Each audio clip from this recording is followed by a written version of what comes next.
अब इसी में एक सीएफसी का कॉन्सेप्ट है, बट सीएफसी है क्या, ये बहुत जानना जरूरी है। सीएफसी है क्या?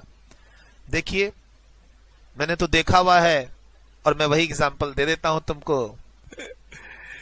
ए लिमिटेड एक इंडियन कंपनी है, ठीक, उसके पास काफी सारा रिजर्व्स है, काफी सारा पैसा है, इंडिया में वो लाखों करोड़ों रुपए का बिजनेस कर रही है। ए लिमिटेड एक इंडियन कंपनी है, लाखों करोड़ों रुपए का बिजनेस इंडिया में कर रही है।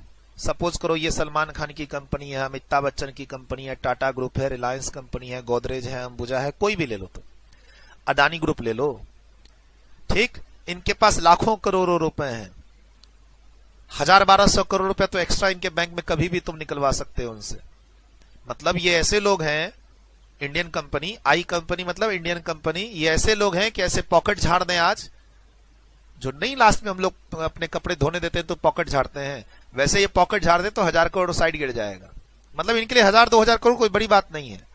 इंडिया में अनाप शनाप इन्वेस्टमेंट किया हुआ है, बड़े बड़े कॉर्पोरेट्स हैं इनके पास, बड़ी बड़ी कंपनियां चल रही है, मैन्युफैक्चरिंग प्लांट है, मतलब इंडिया में काफी सारे इनके 10-12 प्रोजेक्ट है।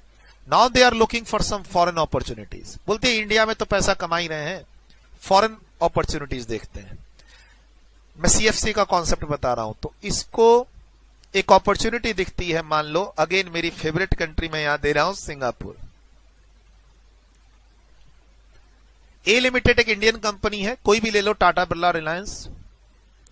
इसको अब फॉरेन मार्केट में अपॉर्चुनिटी दिखती है, बिजनेस अपॉर्चुनिटी सिंगापुर में, ठीक।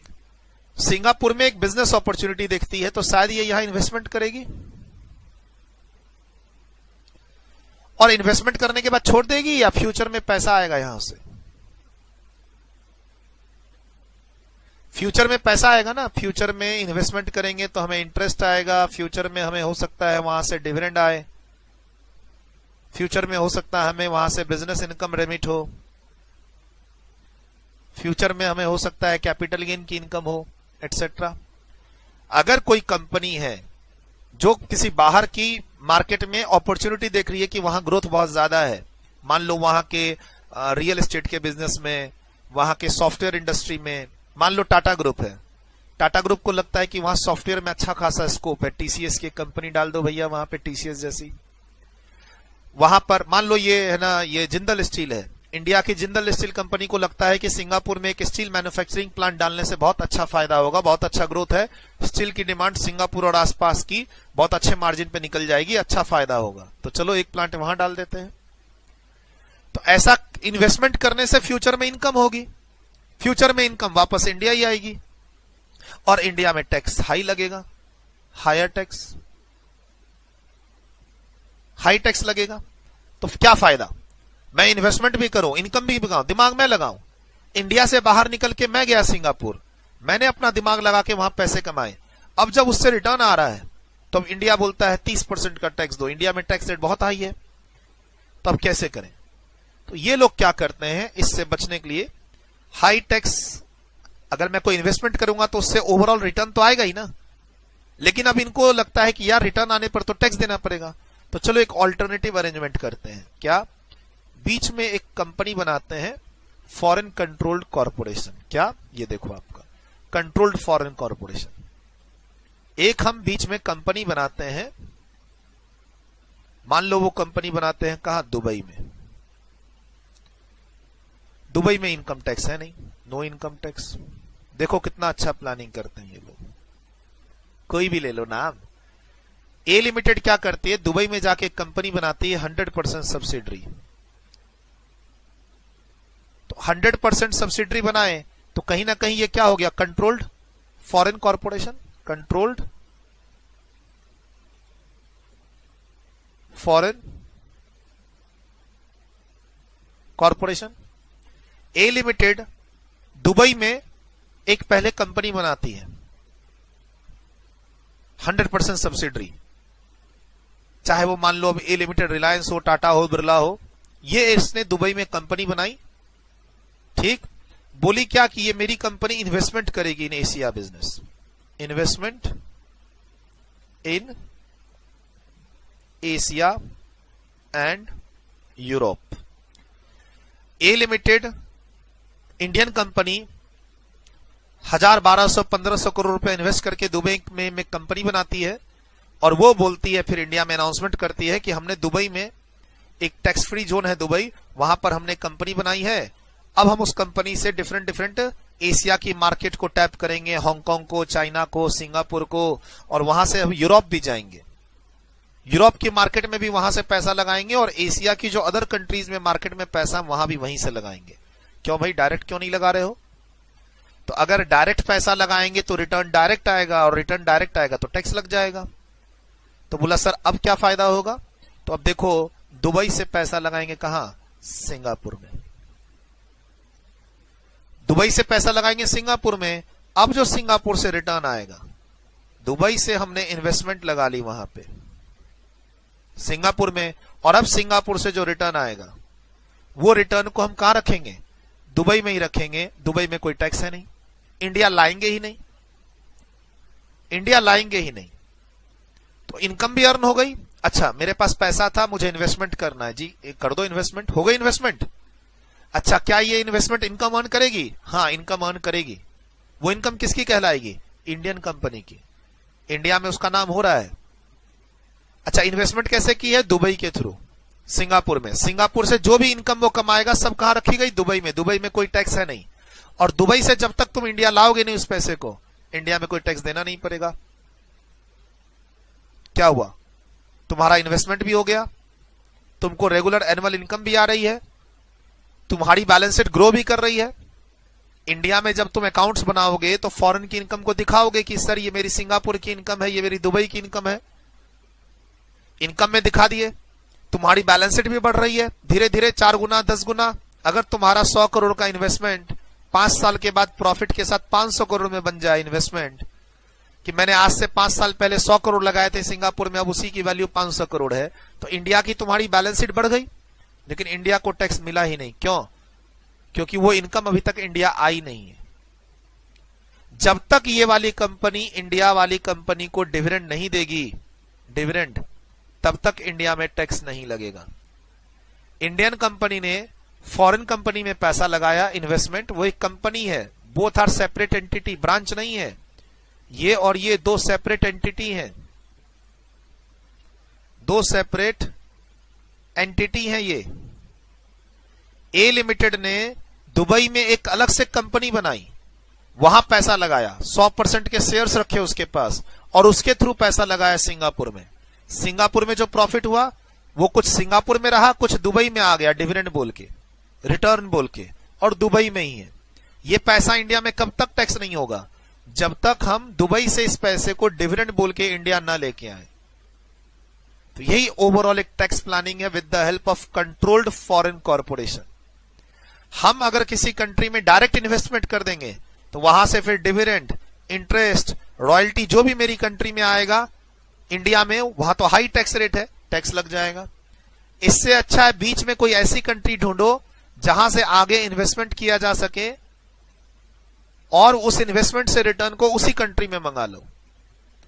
एक बात बताओ ना, मैंने जिनका नाम लिया, अंबानी, अडानी, रिलायंस ग्रुप हो गया, अडानी ग्रुप हो गया, HCL हो गया, टाटा ग्रुप हो गया, गोदरेज ग्रुप हो गया, जिंदल ग्रुप हो गया, क्या इनको इंडिया में पैसे की कमी है? क्या इनको पैसे की इतनी जरूरत है कि दुबई से पैसा वापस मंगाना पड़ेगा इनको? नहीं। दुबई में इन्वेस्टमेंट के लिए जो पैसा भेजा, वहां उनका इन्वेस्टमेंट ग्रो कर रहा है, तो पैसा इंडिया के अकाउंट में रहे या दुबई के अकाउंट में रहे, है तो इन्हीं का, इनकी बैलेंस शीट में तो आएगा ही, टैक्स नहीं देना पड़ेगा। अब ये वहां से पैसा हो सकता है आगे लगा दें यूरोप में, जैसे जैसे वहां पैसा आता जाएगा वो नई नई कंट्री में पैसा लगाते रहेंगे। इंडिया ने पहले सिंगापुर में बिजनेस स्टार्ट किया, वहां से खूब कमाई हुई तो हांगकांग चला गया। रिलायंस ने, इंडियन कंपनी ने दुबई के थ्रू सिंगापुर में बिजनेस किया, वहां से पैसा कमाया, फिर हांगकांग में बिजनेस किया, वहां से पैसा कमाया, फिर दुबई में और बिजनेस करना स्टार्ट किया, वहां से पैसा कमाया, फिर वहीं से यूरोप में इन्वेस्टमेंट कर दिया, वहां और पैसा कमाया। लेकिन इंडिया में कुछ भी नहीं मिला, इंडिया में कोई टैक्स ही नहीं मिला, और नाम इंडिया में हो रहा है। रिलायंस के मार्केट वैल्यू बढ़ रही है, रिलायंस के शेयर्स की प्राइस बढ़ रही है। क्यों? क्योंकि रिलायंस के या किसी भी इंडियन कंपनी के जो डिफरेंट डिफरेंट कंट्रीज में इन्वेस्टमेंट है उसकी वैल्यू बढ़ रही है, लेकिन इंडियन गवर्नमेंट को कोई टैक्स ही नहीं मिल रहा है। क्यों? सारा पैसा जो रिटर्न है, प्रॉफिट है, वो सब बाहर की कंट्री में इंक्लूडिंग दुबई में है। दुबई में उन्होंने ऐसी जगह ढूंढी जहां कोई इनकम टैक्स ही नहीं है।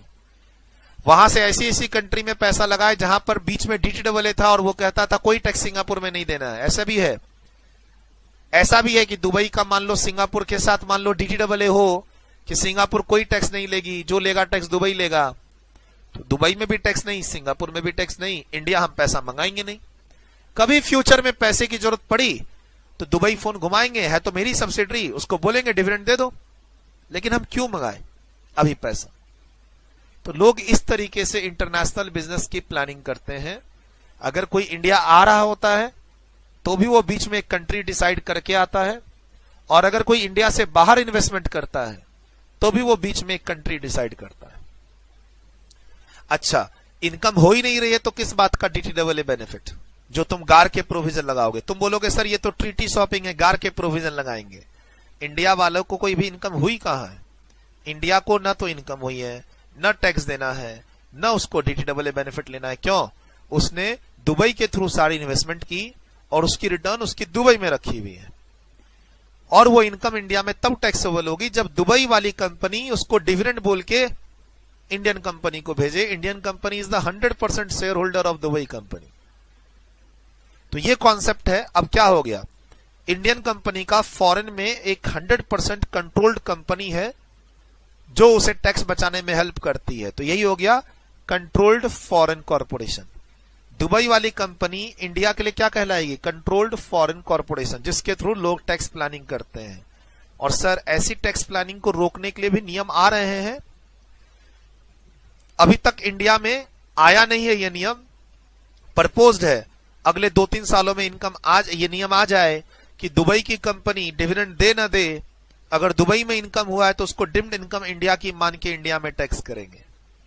फ्यूचर में क्या नियम आने वाला है इसी ट्रांजैक्शन को टैक्स करने के लिए, कि दुबई वाली कंपनी डिविडेंड अनाउंस करे ना करे, अगर दुबई वाली कंपनी को लाखों करोड़ों रुपए की इनकम हुई है तो वो डिम्ड इनकम मान ली जाएगी इंडियन कंपनी की, और इंडियन कंपनी को उस ईयर में टैक्स देना पड़ेगा जिस ईयर में दुबई वाली कंपनी को इनकम हुआ है। फ्यूचर में ऐसे नियम आने वाले हैं, अभी तक नहीं है। यही है कि टैक्स इवेजन को रोकना, टैक्स अवॉइडेंस को रोकना थ्रू CFC रूल। और लोग कैसे प्लान करते हैं ये तुम देख चुके हो। अब पढ़ना है हमें इसको, अब हमें पढ़ना है। पहले इसको लिख लीजिए।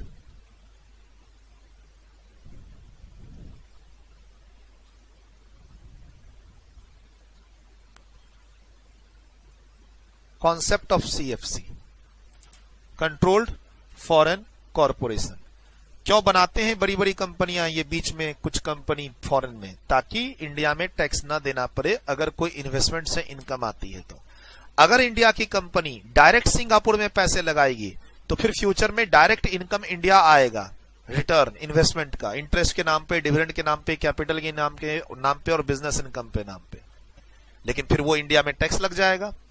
तो इससे अच्छा है बीच में एक कोई कंट्री ढूंढो जहां पर टैक्स कम हो, ना के बराबर हो, और वहां पर सब्सिडरी बनाओ और वहां से आगे इन्वेस्टमेंट करो अलग अलग कंट्री में, ताकि इंडिया में कोई टैक्स न देना पड़े। और ये जो कंपनी बनाते हैं फॉरेन में, इसी को बोलते हैं controlled foreign corporation. Done. Video रोक के लिखा इसको थोड़ा नीचे। आप गूगल पे सर्च करना चाहो कर लेना। बहुत सारी इंडिया की ऐसी कंपनियां हैं जिन्होंने बाहर ऐसी एक किसी कंट्री में इन्वेस्टमेंट कंपनी बना रखी है और वहीं से वो अपने अलग अलग कंट्री में बिजनेस करते हैं। मान लो तुमको ये पता चले कि HCL कंप्यूटर जो बनाती है, लैपटॉप जो बनाती है, सॉफ्टवेयर का जो काम करती है, उसकी प्रेजेंस 80 से ज्यादा कंट्री में है। मान लो तुमको ये पता चले कि वर्ल्ड में वो 80 से ज्यादा कंट्रियों के साथ काम कर रही है। जब तुम उसके फाइनेंशियल्स पढ़ोगे, बैलेंस शीट पढ़ोगे, तो पता चलेगा कि वो 80 कंपनी का कंट्रोल डायरेक्ट इंडिया वाली कंपनी के पास नहीं है। पहले बीच में उसने कंपनी बनाई हांगकांग में, हांगकांग वाली कंपनी कंट्रोल करेगी सिंगापुर को, सिंगापुर से एक कंपनी बनाई चाइना में, सिंगापुर वाली कंपनी चाइना को कंट्रोल करेगी। ऐसे करके ये लोग ना पूरा खिचड़ी बनाते हैं ताकि इंडिया में टैक्स न लग सके, कम लग सके। अगर तुम्हें न्यूज मिली है कि इंडिया के ना अडानी ग्रुप ने एक है ना यूके की कंपनी को खरीदा है, ये न्यूज मिल गई। लेकिन तुम एक्चुअल ट्रांजैक्शन के फ्लो में जाओगे तो पता चलेगा कि उन्होंने एक साइप्रस में कंपनी थी उसको खरीदा, जिसके कारण यूरोप की एक कंपनी अब उनकी हो गई। इस तरीके से तुमको न्यूज की सच्चाई में जाओगे तो पता चलेगा कि अच्छा ये तो डायरेक्ट डील हुई नहीं है, डील इनडायरेक्टली हुई है दूसरे तीसरे कंट्री के थ्रू, लेकिन हाँ कंट्रोल चला गया है इंडिया की कंपनी के पास। जैसे मान लो तुमको सुनने में आया कि टाटा ग्रुप ने यूरोप की एक कंपनी खरीद ली, ये न्यूज में आया, टीवी में देखा, लेकिन जब तुम एक्चुअल ट्रांजैक्शन में जाओगे तो पता चलेगा टाटा ग्रुप ने एक सिंगापुर की कंपनी खरीदी है जिसके पास यूरोप की कंपनी के शेयर्स थे, एंड इसीलिए वो यूरोप की कंपनी किसकी हो गई, टाटा ग्रुप की। इनडायरेक्टली इस तरीके से डील होती है। इंटरनेशनल लेवल पे बहुत लंबी चौड़ी टैक्स प्लानिंग होती है, करोड़ों रुपए का टैक्स का फायदा होता है। ये लोग इस तरीके से प्लानिंग करते हैं कि किसी भी कंट्री में टैक्स ना लगे, इस तरीके से प्लानिंग करते हैं। जैसे मान लो यहां पे ही इसी एग्जांपल में दुबई और सिंगापुर के बीच में जो DTAA हो, वो कहे कि अगर दुबई का कोई कंपनी सिंगापुर में इन्वेस्टमेंट करेगा तो सिंगापुर में कोई टैक्स नहीं देना, तो सिंगापुर में भी नहीं लगा कोई टैक्स, दुबई में भी कोई टैक्स नहीं लगा, और इंडिया इस पैसे को भेजेंगे नहीं। डिविडेंड बोल के जब तक नहीं भेजेंगे तब तक इंडिया में टैक्स लगेगा नहीं। मैंने पहले भी क्लास में बताया हुआ है, जब हम फॉरेन इन्वेस्टमेंट करते हैं तो वहां से जब तक डिविडेंड नहीं आएगा, मान लो मैंने किसी बाहर की कंपनी में शेयर्स में पैसा लगाया और वो कंपनी खूब ग्रो कर रही है, खूब पैसा कमा रही है बाहर, मुझे टैक्स नहीं लगेगा। कब तक, जब तक वो कंपनी जिसमें मैंने पैसा लगाया वो मुझे डिविडेंड ना दे। I am a shareholder. नहीं सर वो तो आप ही की कंपनी है, 90% शेयर्स के मालिक हैं, मेरी कंपनी है। वो जो मेरी कंपनी है ये जो करोड़ों रुपए हर साल कमा रही है, लेकिन बाहर में कमा रही है, जब तक वो मुझे डिविडेंड नहीं देगी तब तक मैं इंडिया में कोई टैक्स नहीं दूंगा। एक कंपनी और एक शेयर होल्डर का रिलेशनशिप आप जानते हो। कंपनी जब तक शेयर होल्डर को डिविडेंड नहीं देगी, शेयर होल्डर को कुछ भी टैक्स नहीं होगा, कंपनी कमाते रहे करोड़ों अरबों, कंपनी के शेयर्स के दाम भागते रहे मार्केट में, जब तक मैं कंपनी के शेयर्स नहीं बेचूंगा तब तक मुझे कैपिटल गेन नहीं, और जब तक कंपनी मुझे डिविडेंड नहीं देगी तब तक मुझे कोई IOS में टैक्स नहीं देना। और सर मेरे पास पैसे की कमी है नहीं, मैं उस अकेली जो कंपनी है उसको मैं बोलूंगा ही नहीं डिविडेंड दो, मैं ही तो शेयर होल्डर हूं 90% का, मैं उसको बोलूंगा तुम करो बिजनेस जितना करना, कमाओ और कमाओ, मुझे तुमसे पैसा नहीं चाहिए। अभी इंडिया में अपने पास काफी बिजनेस है, पैसा हमारा घर का खर्चा उसी से चल जाएगा। ऐसे होता है। कंप्लीट कीजिए इसको। डन। वीडियो रोक के लिखा। अब इतना कॉन्सेप्ट समझने के बाद जब आप इसको पढ़ोगे तो क्लैरिटी आएगी। ठीक, एक बार आप वीडियो रोक के इसको पढ़ो। मैं सिर्फ इतना ही चाहता हूं कि 5-10 मिनट फटाफट एक स्पीड वाली रीडिंग करो इसको। तुमको जितना अभी बताया है वो सब यहां कहीं ना कहीं तुमको लिखा हुआ मिलेगा। बस यही पर्पस था मेरा। इसके बाद अब नए चैप्टर में चलेंगे, बट इसको पहले वीडियो रोक के रीडिंग कंप्लीट करो आप।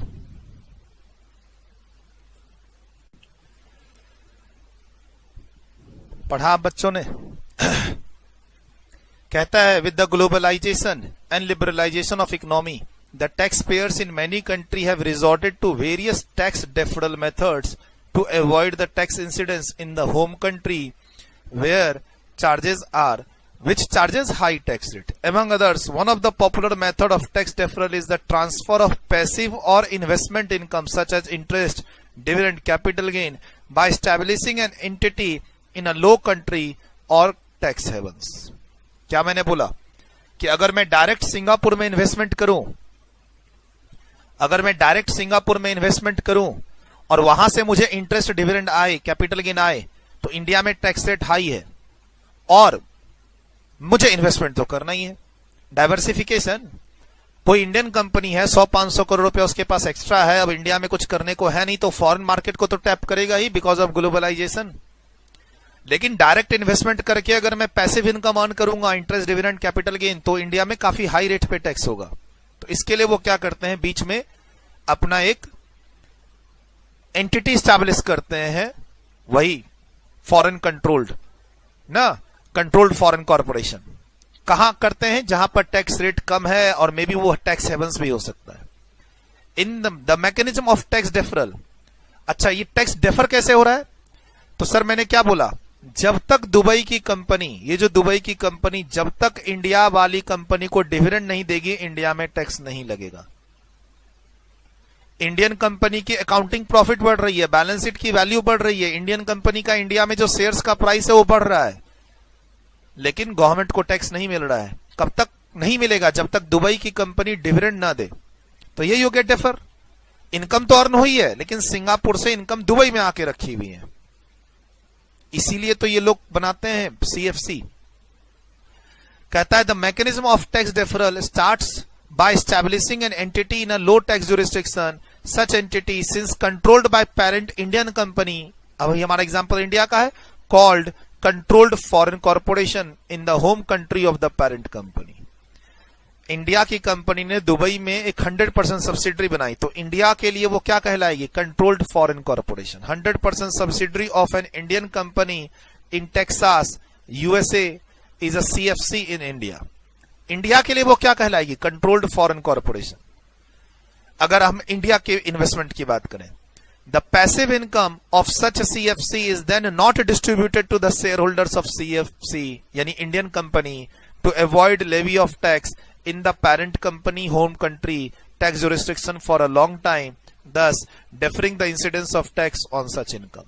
बताया ना कि दुबई जब तक मुझे डिविडेंड नहीं देगी, सिंगापुर से तो इनकम कमा कमा के दुबई में आ चुका, दुबई में जो मेरी कंपनी है वो जब तक मुझे डिविडेंड नहीं देगी, मैं इंडिया में टैक्स नहीं दूंगा। This artificial deferral of tax through the holding structure in low tax और preferred tax regime has been considered as injurious to the revenue collection target in various countries, especially the developed economies। तो इससे बचने के लिए वो लोग क्या करते हैं? सीएफसी रूल्स, कि अगर तुम्हारी कोई इंडिया के बाहर कंट्रोल्ड फॉरेन कॉर्पोरेशन है और वो बाहर से डिविडेंड की इनकम, कैपिटल गेन की इनकम कमा रही है, तो वो इनकम तुम्हारी उसी ईयर की मानी जाएगी जिस ईयर में उसने कमाई है। बट इंडिया में भी ऐसा नियम नहीं है, इंडिया इंप्लीमेंट करेगा फ्यूचर में। बाकी डेवलप्ड कंट्रीज जैसे अमेरिका की बात करें तो वहां ये सब रूल चल रहे हैं। इसको टैक्स कैसे करेंगे? मान लो इंडिया की किसी कंपनी ने दुबई में कंपनी क्रिएट कर ली और सिंगापुर से सारी इनकम वहां रख ली उसने मंगवा के, तो ये इंडिया में कब टैक्स होगी? जब तक ये डिविडेंड ना दे। और इसको रोकने के लिए अब इंडिया में एक नियम आना चाहिए, क्या? कि दुबई की कंपनी जैसे ही उस इनकम को रिसीव करेगी, उस इनकम को हम इंडिया में टैक्स करेंगे, चाहे वो डिविडेंड दे या ना दे। इस तरीके का नियम वर्ल्ड में चल रहा है, वर्ल्ड में चल रहा है। कहता है several countries has adopted measures aimed at preventing this artificial deferral of passive और investment income through CFC. CFC rules are measures to curb this practice of artificial deferral of income. CFC rules generally deeming in the nature, deeming are applied to apportion income of CFC to the parent company and to subject it to taxation in the parent company's home country। अगर मेरी मान लो Dubai में जो subsidiary है, मान लो मैं उसमें 80% shares hold करता हूं, तो उसकी उस साल की 80% इनकम मेरे होम कंट्री इंडिया में अपने आप टैक्स हो जाएगी as per CFC rule. But अभी ऐसा कोई रूल इंडिया में नहीं है, होता तो मैं जरूर तुमको पढ़ाता। ये डिस्कशन हो रहा है कि किस तरीके से हम इस टैक्स डेफरल स्कीम को रोक सकते हैं। तो आप कह सकते हो सीएफसी का कॉन्सेप्ट क्या है? सीएफसी का कॉन्सेप्ट क्या है? To defer tax in home country. हम होम कंट्री, जिस कंट्री के हम हैं उस कंट्री में टैक्स नहीं देना चाहते हैं, बाद में देना चाहते हैं, इसीलिए सीएफसी का कॉन्सेप्ट है। सीएफसी मेरी एक फॉरेन की एंटिटी है जो मेरे बिहाफ में आगे से पैसिव इनकम अर्न कर रही है, लाइक कैपिटल गेन, डिविडेंड और इंटरेस्ट। तो अब इसको रोकने के लिए क्या बना है? CFC rule. सीएफसी रूल क्या बोलता है? डिमिंग फिक्सन, इनकम मान लो उसी ईयर में, चाहे वो दे डिविडेंड या ना दे। Under the CFC rules any undistributed income of CFC is deemed to be distributed to the parent company and hence taxable in the hands of home country। Deemed मान लेंगे कि उसने डिस्ट्रीब्यूट कर दिया, चाहे वो करे ना करे। Thus controlled foreign company regime are used in many countries as a mean to prevent erosion of domestic tax base and to discourage resident from shifting income to the jurisdiction that do not impose tax or impose tax at lower rate। US was the first country to introduce this rule। CFC rule क्या कहता है? CFC rule अगर मान लो India में आ जाए तो ये Dubai की कंपनी जो बनाई हमने उसका कोई फायदा नहीं हुआ, क्योंकि अब दुबई की कंपनी में जैसे ही वो पैसा अर्न होगा सिंगापुर से, वो इंडिया में टैक्स हो जाएगा। तो यही पिछली क्लास में आपने पढ़ा ना कि टैक्स हेवंस के कारनामों को कैसे रोका जाए, सीएफसी रूल बना के। जैसे ही इंडिया में सीएफसी रूल बन जाएगा, वैसे ही इंडिया की कंपनियां, बड़ी बड़ी कंपनियां जो इन कंट्रियों में जाके अपनी कंपनी स्टैब्लिश करती है, वो बंद हो जाएगा जैसे इंडिया में सीएफसी रूल आएगा। सीएफसी रूल आने के बाद तो और हंगामा होगा, सरकार गिराने की नौबत आ जाएगी। ये ऐसा रूल है। बड़े बड़े कॉर्पोरेट्स, कहा जाता है ना सरकार को चलाते हैं बड़े बड़े कॉर्पोरेट्स, तो अगर ये रूल इंडिया में आ जाए तो सरकार गिरने की तो नौबत आ जाएगी। तो पॉलिटिकल रीजन भी होता है कभी कभी जब हम ऐसे रूल्स नहीं ला पाते हैं, ठीक है। और एक समय ऐसा आएगा जब गवर्नमेंट बोलेगी कि बाहर में जाए कॉर्पोरेट्स, जनता हमारे साथ है, हम तो जीतेंगे ही, लाओ ये रूल। जैसे जीएसटी लेके आए, जैसे इनकम टैक्स का पोर्टल लेके आए, जैसे डीमोनेटाइजेशन किया, वैसे इसको भी लेके आओ, देख लेंगे। अगर वैसे कोई धाकड़ गवर्नमेंट आ जाए जो बोले पब्लिक हमारे फेवर में है, कॉर्पोरेट ना भी हमारे फेवर में हो तो कोई बात नहीं, हम अगला इलेक्शन जीतेंगे ही, तो ये भी रूल अपने आप इंडिया में आ जाएगा। अभी नहीं है, अभी अंडर डिस्कशन है ये। अगले 3-4 साल में सुन लोगे कि कोई ना कोई बजट में ऐसा रूल आ चुका है, लिख लेना कहीं पे, अगले 3-4 साल में तुम सुन लोगे। सर कहता है while the rules applicable to CFC and its attributes of CFC differ from country to country, the concept of CFC regime is generally is that they eliminate the deferral of income earned by CFC and the tax resident currently on their proportionate share of CFC income। मतलब अगर मेरी proportionate, मतलब अगर मेरी उस Dubai की company में 80% की होल्डिंग है तो उसकी इनकम मेरे हैंड्स पे 80% टैक्सेबल हो जाएगी, चाहे वो डिविडेंड डिस्ट्रीब्यूट करे या ना करे, डिम्ड बोल के। ठीक। कहता है typically the conditions for the application of such regime are that, कब हम ये सीएफसी रूल अप्लाई कर सकते हैं आप पे, जब कोई डोमेस्टिक टैक्स पेयर कोई बाहर की सीएफसी को कंट्रोल कर रहा हो। जो सीएफसी उसने बनाई है वो कहीं ना कहीं वर्ल्ड में कहां बनाई है, जहां कोई टैक्स नहीं है या लो टैक्स है, as compare to India. India में मान लो टैक्स रेट 30% का है, तो बाहर की कंट्री जहां उसने ये बीच में कॉर्पोरेशन बनाया है वहां पे शायद नील है या 5% है या 10% है। ठीक। और ऑल्टरनेटिवली सीएफसी ऐसे एरिया में बनाया है जो क्या है, टैक्स हेवंस है, जहां कोई टैक्स ही नहीं है। सीएफसी जो कंपनी बनाई है वो वहां कोई एक्टिव काम नहीं कर रही है, वो वहां पैसिव इनकम अर्न कर रही है, इंटरेस्ट, डिविडेंड, कैपिटल गेन जैसे इनकम। और इनकम अर्न करने के बाद वो पेरेंट कंपनी को पैसा डिस्ट्रीब्यूट नहीं कर रही है फॉर लॉन्ग टाइम, आगे इन्वेस्टमेंट करते जा रही है। मैंने पैसा दुबई में लगाया, दुबई ने सिंगापुर में लगाया, सिंगापुर से इनकम दुबई में आ गई, अब दुबई में रखे हुए हैं, क्यों जी, इंडिया लेके आओ। अगर मैं आज इंडिया में इन्वेस्टमेंट करूंगा तो हर साल मुझे इनकम मिलेगी ना, तो फिर दुबई में क्यों इस पैसे को रोक रहे हो। अच्छा, यहां तुम टैक्स को अवॉइड कर रहे हो, डेफर कर रहे हो। तो यहां सीएफसी रूल इन कंडीशंस अगर अवेलेबल है तो सीएफसी रूल लगना चाहिए, और डिमिंग फिक्सन मान के उसको होम कंट्री में टैक्स करना चाहिए। तो ये पॉइंट तुमको एग्जाम में कोट करना पड़ेगा कि भाई किस सिचुएशन में सीएफसी रूल अप्लाई हो सकता है। और मैंने बहुत अच्छे से विथ एग्जाम्पल तुमको समझाया है, रटवाया तो है ही नहीं, तुमको रटवाया तो है नहीं। इंडिया में आज के दिन ये रूल नहीं है, हम इंडिया के प्रोस्पेक्टिव से बात नहीं कर रहे, ओवरऑल एक कॉन्सेप्ट डिस्कस कर रहे हैं कि इस कॉन्सेप्ट को फॉलो करके किस तरीके से लोग टैक्स को नहीं देते हैं जबकि इनकम कमा रहे हैं। और इंडिया में आज के दिन ऐसा हो रहा है लेकिन कोई टैक्स नहीं है। इंडिया के बहुत सारे कॉर्पोरेट्स, बहुत सारे high net worth individuals, cricketers, politicians, actors ने अब खूब सारा पैसा कमा लिया है। 20 करोड़, 50 करोड़, 100 करोड़ के एसेट्स तो उनके इंडिया में हैं ही। अब और बाकी पैसे का क्या करें, तो उन्होंने छोटी छोटी कंट्री में इस तरीके की कंपनियां बना ली और वहां से वो इन्वेस्टमेंट कर रहे हैं। आप जितने भी आईपीएल टीम है उसमें देखो इन्वेस्टमेंट कहां से आया है। आईपीएल टीम में कहने को ये टीम शाहरुख खान की है, ये टीम प्रीति जिंटा की है, ये टीम शिल्पा शेट्टी की है, ये टीम मुकेश अंबानी की है। एक बार आईपीएल की जो टीम बनी हुई है उसमें इन्वेस्टमेंट देखो कौन कौन सी कंट्री से आया है। तुमको हांगकांग, सिंगापुर, मलेशिया, साइप्रस, केमन आइलैंड, ऐसे करके काफी सारी कंट्रियों के नाम मिलेंगे कि एक कंपनी है जिसने 10% का आईपीएल में शेयर्स खरीदा हुआ, और वो कंपनी के शेयर्स किसके पास है जी, मुकेश अंबानी या नीता अंबानी। इस तरीके से तुमको राउंड इन्वेस्टमेंट दिखेगा, डायरेक्ट इन्वेस्टमेंट नहीं दिखेगा। तुम क्रिकेट के मान लो शौकीन हो, फ्री टाइम में एग्जाम के बाद एक बार देखना कि आईपीएल के जो इंडिया में वेंचर्स हैं उनके जो 100% शेयर्स हैं किसके पास कितने हैं। तुमको उसमें मॉरिशस की कंपनी इन्वेस्टमेंट करती हुई दिखेगी, सिंगापुर की कंपनी इन्वेस्टमेंट करते हुए दिखेगी, हांगकांग की कंपनियां दिखेगी। तो क्या इंडिया इतना गरीब है जो बाहर से ये कंपनी, अच्छा इनके नाम कहीं फ्रंट में नहीं है, कहने को ये टीम किसकी है जी, ये टीम है ना वो सीमेंट वाले की है, ये टीम रिलायंस की है, ये टीम प्रीति जिंटा की है, ये टीम किसकी है, शाहरुख खान की है। लेकिन वो शाहरुख खान मालिक कितना है, 10% का, 15% का, उसमें वो शाहरुख खान की टीम हो गई।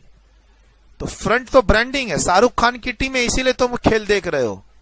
अगर ये टीम किसी XYZ कंपनी ऑफ मॉरिशस की होती तो तुम उसको देखते उसके मैच को, ना ये मैच कौन देखेगा, ये तो शाहरुख खान की टीम है इसीलिए हम देख रहे हैं। एक तो नाम जुड़ गया कोलकाता रॉयल्स, तो कोलकाता वाले देखेंगे उसको, और उसमें जुड़ गया शाहरुख खान, तो शाहरुख खान के जितने भी फैन है उसको देखेंगे और उसकी तरफ से लड़ाई करेंगे दूसरे से। समझ रहे हो। दिल्ली डेयर डेविल्स, मान लो मुझे नहीं पता कौन ओन करता है, से Delhi Daredevils is owned by Shilpa Shetty and Raj Kundra से फॉर एग्जांपल। तो अब इसमें दिल्ली के लोग भी अब दिल्ली को फेवर करेंगे और जो शिल्पा शेट्टी के फैन फॉलोअर्स हैं वो भी उसको फेवर करेंगे। तो ये एक ब्रांडिंग गेम है बेसिकली।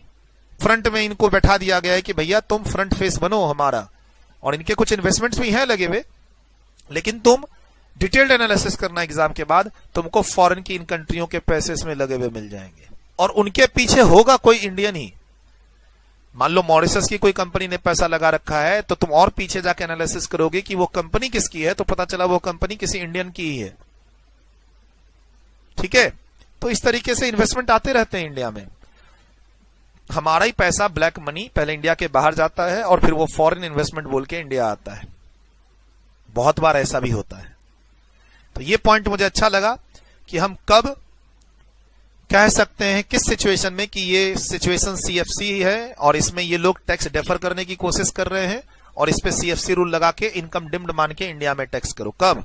जब मान लो मेरी होम कंट्री से इंडिया से टैक्स रेट कम हो उस कंट्री का जहां पर मैंने एक कॉर्पोरेशन बनाया जिसको मैं कंट्रोल कर रहा हूं, और उस कॉर्पोरेशन को आगे से पैसिव इनकम आ रही है, they are not active in that country, just एक इंटरमीडियरी है।